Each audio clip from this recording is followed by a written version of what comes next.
Luego de hablar del peligro biológico y de los peligros químicos, ahora le toca el turno a los peligros físicos y sus riesgos en el sector salud. Para esto hay que definir qué es un peligro físico, que realmente se refiere a cualquier agente o condición del entorno que por sus características físicas puede generar daños al trabajador, ya sea de forma inmediata, es decir, aguda, o acumulativa, es decir, crónica. Estos agentes no implican contacto biológico o químico, pero sí generan lesiones, enfermedades profesionales, enfermedades laborales o afectaciones sensoriales. Y de aquí vamos a conocer dentro del entorno asistencial a lo que se expone el personal sanitario. Aquí encontramos diferentes tipos de riesgos físicos en el entorno, por ejemplo, la exposición a ruido, a vibraciones, temperaturas extremas, radiaciones ionizantes, todo lo que tiene que ver con las radiaciones no ionizantes, iluminación inadecuada, presión atmosférica, electricidad, que son riesgos que estamos en constante exposición dentro de la televisión. Cabe dejar claro que hay algunas más que otras. Hay especialidades que se exponen un poco más a unos diferentes riesgos que otras. Hay servicios que se exponen más que otro servicio. ¿Ok? Ok, hablemos entonces de uno de los primeros riesgos, que es el ruido. En este caso, el ruido que viene de esa exposición prolongada a sonidos de alta intensidad que son provenientes de algunos equipos médicos, como por ejemplo el ruido constante que genera los autoclaves, los aspiradores, las alarmas en UCI, el uso comprimido del aire para lavar los lumen del instrumental.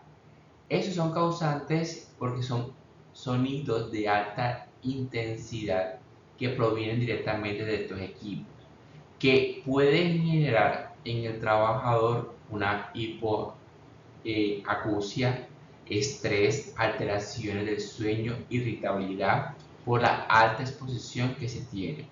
Dentro de las medidas preventivas que se puede utilizar es el uso de protectores auditivos, aislamiento acústico y una rotación de tareas. Aquí es importante, por ejemplo, si ustedes están coordinando algún servicio donde exista una exposición constante a este tipo de sonidos, es importante tener en cuenta que hacer rotación constante de la actividad. De esta manera se puede disminuir esa exposición que se tiene al ruido por el uso o la actividad que se tiene que ejercer dentro del servicio. ¿Okay? Otra actividad, directamente otros riesgos, son las vibraciones, que son los movimientos oscilatorios generados por equipos que se transmiten al cuerpo, por ejemplo, el uso de camillas vibradoras o equipos delantales rotatorios, el uso del perforador o cierres en procedimientos de osteosíntesis en la ortopedia. Ese movimiento que genera la sierra puede generarle daño articular, trastornos musculoesqueléticos, incluso entumecimiento al trabajador por el constante uso de este tipo de dispositivos. Medidas preventivas: mantenimiento del equipo, uso de bases que amortigüen realmente esta rotación, este uso de dispositivo, rotación de turnos. Aquí es importante variar la especialidad en el caso de los instrumentadores que están constantemente asistencial, o incluso a otros profesionales que están en una actividad muy particular, hacer rotación de los turnos. Bien. Otro riesgo son las temperaturas extremas, es decir, dentro del servicio de exposición a calor o frío excesivo en tareas hospitalarias, por ejemplo, las áreas de crioterapia o las centrales de esterilización donde hay un calor excesivo. Esto de otra manera puede generar en el trabajador quemaduras, hipotermia, golpes de calor, fatiga térmica. Incluso dentro del área hospitalaria por el tema de mantener regulado lo que es el crecimiento de agentes biológicos, se mantienen altas temperaturas en fríos, que eso también puede afectar al trabajador, y aquí se utiliza algunos EPPs adecuados para poder disminuir esa exposición al frío. Medidas preventivas: dotación de ropa térmica, ventilación, descansos programados. Es importante que el trabajador cumpla con sus descansos. Y aquí hago un paréntesis: muchos de los profesionales de la salud trabajan en 1, 2, 3 lugares, pero siempre es importante tener ese tema del descanso para que pueda también el cuerpo regularse debido a toda la exposición que tiene, a todos los riesgos que se encuentra constantemente expuesto. Ok, dentro de las radiaciones ionizantes, podemos encontrar que es esa energía capaz de ionizar átomos, usada en todo lo que son imágenes diagnósticas y terapias. Por ejemplo, uno de los equipos que más se utiliza dentro del entorno hospitalario es el uso del intensificador de imagen o arco en C. Los dispositivos de rayos X tienden esas radiaciones que se generan causarle al trabajador cáncer, alteraciones celulares, infertilidad como tal, daños genéticos. Y que lo que se recomienda dentro de su uso es el tema de los delantales plomados, el dosímetro, el blindaje de las salas. De hecho, voy a mostrarles algo aquí de aquellos EPP, por ejemplo el chaleco de plomo o también el chaleco de bismuto, que se utilizan mucho para el tema de protegerse de estas radiaciones. Un chaleco, un cuello, unas gafas de plomo. Cada uno de estos EPP cumple una función de cuidar al trabajador de esta exposición a esas radiaciones. Es de completamente obligatoria el uso cuando vamos a utilizar el intensificador de imagen o el arco en C. También importante el uso del dosímetro, que es algo personal, es algo que no se puede prestar, que es de uso prácticamente personal, que por ejemplo tenemos uno que mide toda la cantidad de radiaciones que recibe el cuerpo durante un tiempo determinado, y eso lo establece la empresa, a la clínica como tal. Hay algunos dosímetros que son de muñeca, hay algunos que son dosímetros de anillo, que puntualmente algunos profesionales que los radiólogos tienden a utilizarlos constantemente porque son los que más están expuestos al uso del intensificador de imagen. Una recomendación puntual es que cuando se coloque el dosímetro se coloca fuera del chaleco de plomo, no debajo del chaleco de plomo. Si usted trabaja en dos lugares, el dosímetro del lugar de la clínica X es de la X y el dosímetro de la X de la clínica Y es de la Y.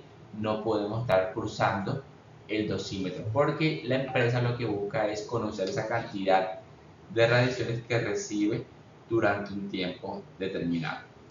Si en algunos momentos se siente incómodo, pero el chaleco pesa, es incómodo, hay alternativas como los chalecos de bismuto, que también son chalecos que están diseñados más directamente de la parte ergonómica, que no pesan tanto y que pueden ser también una recomendación para la asistencia de los procedimientos quirúrgicos que requieran el arco en C. Bien.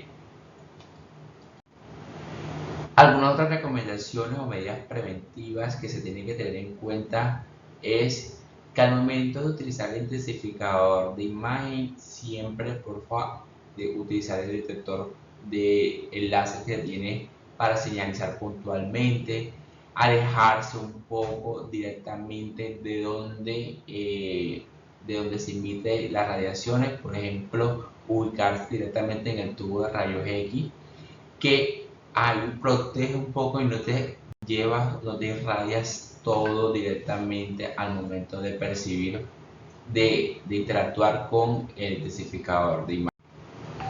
Unas recomendaciones puntuales al momento de utilizarlo también es una comunicación con el cirujano, con el equipo. No es disparar por disparar en el tiempo oportuno, en la recomendación que se requiera, y ahí donde va a utilizarse o va a disparar el intensificador de imagen, en utilizarlos en menor tiempo, utilizar el láser para marcar, es decir, el punto donde quiero observar la imagen, la estructura anatómica, con el fin de no estar disparando por disparar, porque todo eso se propaga en el quirófano o en el ambiente donde se está utilizando el intensificador. Aumentar la distancia, separar un poco del lugar donde se está emitiendo esa radiación. Bien, encontramos otras que son las radiaciones no ionizantes, que son las radiaciones que no ionizan, pero pueden afectar la piel, los ojos, como la luz UV y el láser, que realmente el personal de quirófano expuesto a la luz UV o láser quirúrgico es algo que se utiliza mucho dentro de la parte asistencial y que por ende puede generar quemaduras en la piel, daños oculares, envejecimiento prematuro, uso de gafas especiales para hablar directamente al momento de estar en estos procedimientos, señalización, identificar puntualmente este es un lugar, una sala de hospitalización, un quirófano donde se está utilizando láser quirúrgico. Bien, para poder de otra manera disminuir todo directamente la exposición que se tiene a estas radiaciones no ionizantes. ¿Okay? Otro, digamos, es la iluminación, la luz deficiente o excesiva que puede, digamos, afectar la capacidad visual y la concentración. Por ejemplo, hay personas en salas sin luz natural o con reflejos directos. Puede también estar relacionado cuando no hay un buen espacio ergonómicamente diseñado para la elaboración de una actividad laboral. Entonces, también es importante que todo el lugar cumpla con unas condiciones de iluminación adecuadas para que esto no afecte directamente la parte visual, de cefalea, disminución de la agudeza visual. Incluso también es importante dejar claro que dentro de la iluminación hay que utilizar, cuando tenemos estas actividades, utilizar el bloqueador. El bloqueador no solamente se utiliza cuando uno va de paseo, que está con exposición con el sol, no.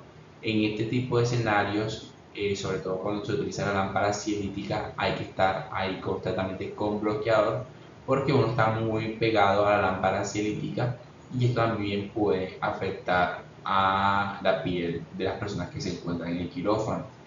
La iluminación natural o artificial es algo, digamos, que se mantiene, debe ser regulada, filtro de luz constantemente, un mantenimiento adecuado a estas, digamos, a estos inmobiliarios que se utilizan para el tema de la iluminación.